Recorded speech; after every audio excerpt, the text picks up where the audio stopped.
Assalamualaikum warahmatullahi wabarakatuh. Perkenalkan, nama saya Yulia Tiffany. Saya adalah mahasiswa MMUGM Jakarta kelas eksekutif A46B.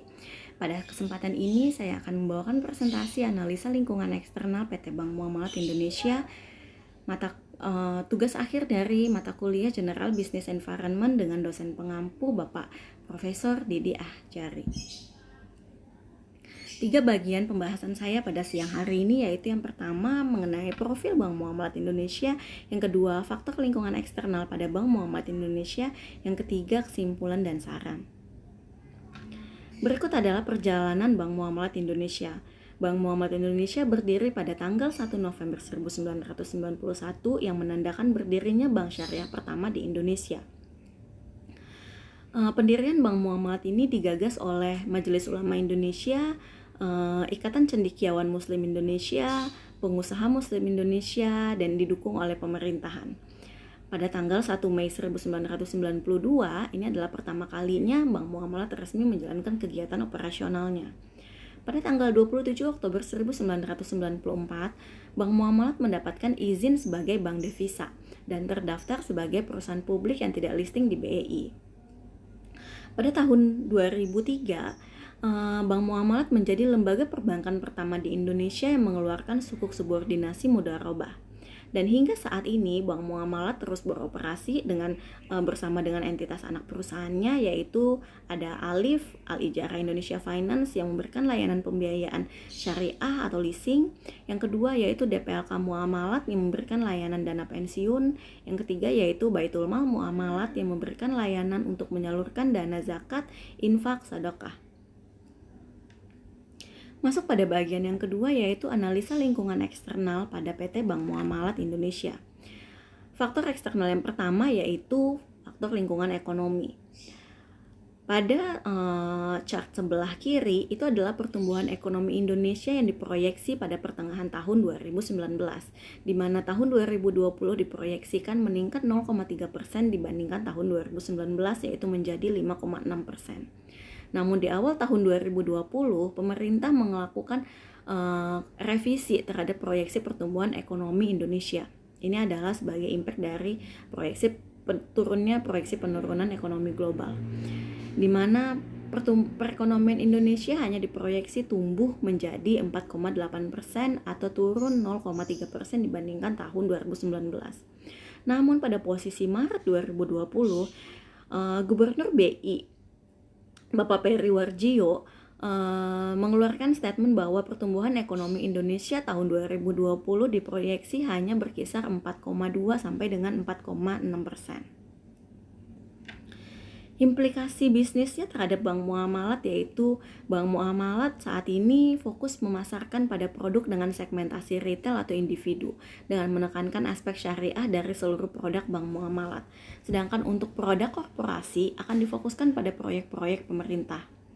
Yang kedua yaitu terkait dengan pandemi COVID-19 ini, di mana COVID terjadi dan berlangsung selama di bulan Ramadan juga, sehingga mendorong pembukaan rekening retail dengan penyaluran dan peningkatan penyaluran zakat, infak, sedekah yang dilakukan secara online melalui jaringan Bank Muamalat.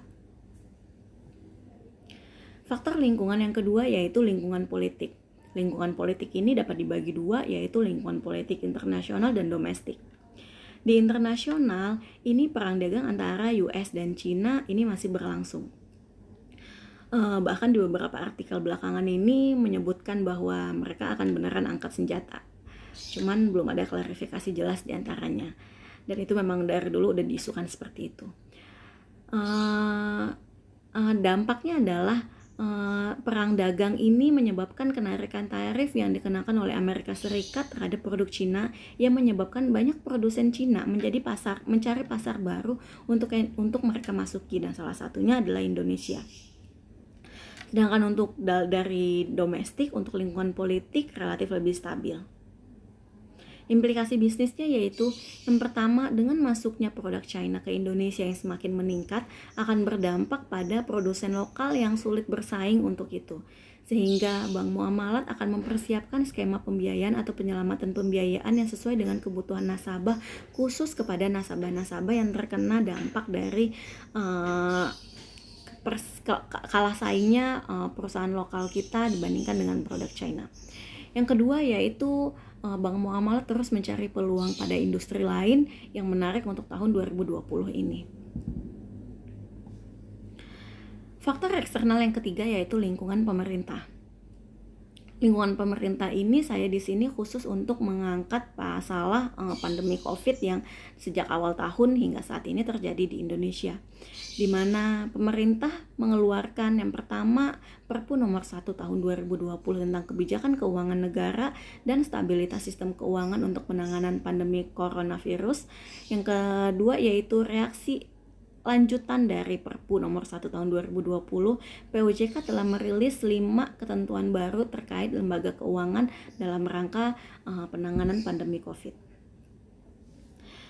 Dampak yang terasa di Bank Muamalat saat ini adalah yaitu restrukturisasi pembiayaan kepada nasabah yang terkena dampak COVID sesuai dengan kemampuan bayar dan prospek usaha nasabah. Hal ini adalah untuk penyelamatan aset dari Bank Muamalat dan kolektibilitas dari nasabah sendiri. Yang kedua yaitu Bank Muamalat masih mencari industri yang menarik selama dan setelah pandemi COVID-19 nanti untuk menopang portofolio Bank Muamalat yang mungkin sebagian kecil akan drop karena dampak COVID. Yang ketiga yaitu melakukan promosi secara agresif melalui media sosial untuk penguatan brand image Bank Muamalat. Faktor lingkungan yang ketiga yaitu lingkungan demografi. Dari data BPS tahun 2018 diproyeksikan bahwa hingga tahun 2045 nanti Indonesia masih diproyeksikan memiliki bonus demografi. Artinya, usia produktif di Indonesia bisa mencapai 70% dari total populasi Indonesia. Ini sebenarnya sangat menguntungkan karena jumlah orang produktif masih banyak sehingga orang yang diperdayakan untuk peningkatan ekonomi juga banyak. Cuman yang harus dipertimbangkan adalah mengenai kualitas dari SDM Indonesia itu sendiri. Implikasi bisnisnya pada Bank Muamalat yaitu sekarang untuk rekrutmen sendiri itu akan lebih ketat, peningkatan kualitas pegawai yang ada di internal pun juga akan semakin digencarkan agar untuk mendukung kinerja bisnis bank. Yang kedua yaitu pemanfaatan teknologi saat ini faktanya juga menurunkan kebutuhan pegawai di bank biar lebih efisien dan bank untuk agar lebih bersaing sehingga biaya operasionalnya juga tertekan.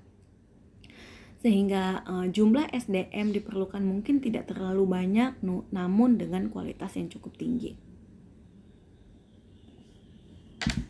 Faktor eksternal yang ketiga yaitu lingkungan sosial budaya. Dari data yang saya peroleh posisi Januari 2020, 64% penduduk Indonesia telah memiliki akses internet dan 59% diantaranya termasuk kategori aktif bersosial media.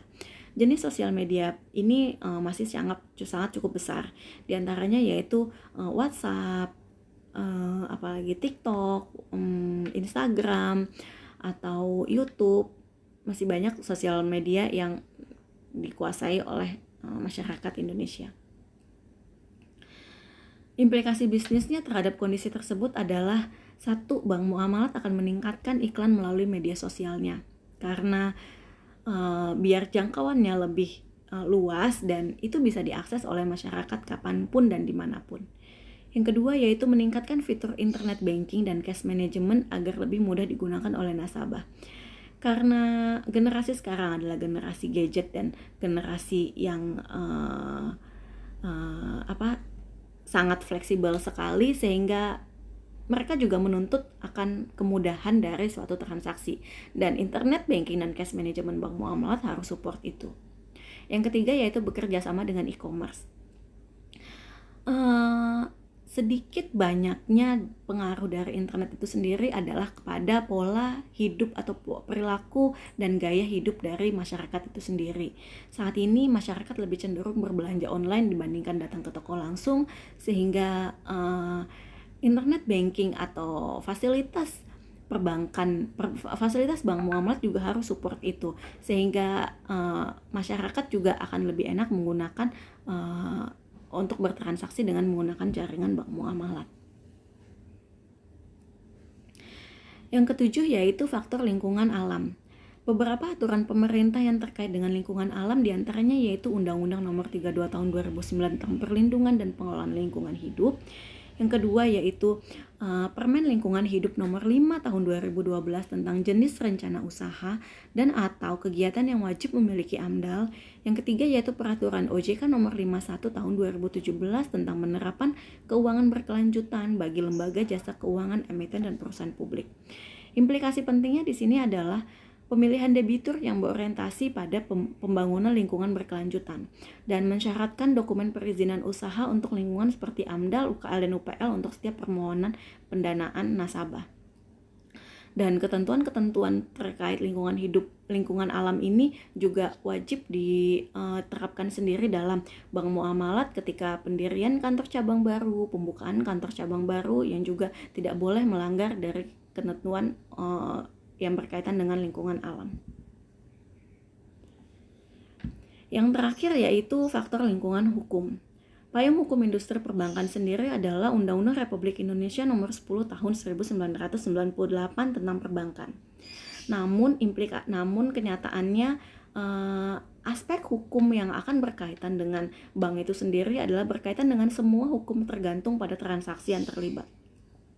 Sehingga pada kegiatan bisnisnya, bank wajib mengadministrasikan semua dokumen otentik yang berkaitan dengan persetujuan dan transaksi nasabah. Karena ini menjadi underlying dan nanti akan dipergunakan dalam kasus hukum, entah itu nanti hukum pidana, perdata, atau hukum apapun yang berkaitan dengan transaksi itu sendiri. Masuk pada bagian terakhir yaitu mengenai kesimpulan yang dapat diambil dari penjelasan faktor eksternal bank muamalat ini sendiri adalah yang pertama, semua faktor lingkungan eksternal berkaitan erat dengan kebijakan yang akan diambil oleh internal bank. Apapun yang terjadi di luar sana pasti akan diadopsi oleh internal dan itu akan menjadi ketentuan dan perbaikan proses di internal juga. Yang kedua yaitu selama pandemi COVID-19 menuntut bank muamalat bereaksi lebih cepat untuk mengikuti perubahan, baik untuk mengikuti regulasi pemerintah maupun untuk tetap bertahan dalam industri perbankan itu sendiri. Yang ketiga yaitu perkembangan teknologi dan perubahan lingkungan sosial budaya yang mengarah pada basis internet akan menjadi peluang bagi bank untuk terus mengembangkan produk dan layanan berbasis digitalnya. Baik, terima kasih. Demikian presentasi dari saya mengenai faktor eksternal yang berkaitan dengan Bank Muamalat Indonesia. Mohon maaf atas segala kekurangan. Assalamualaikum warahmatullahi wabarakatuh.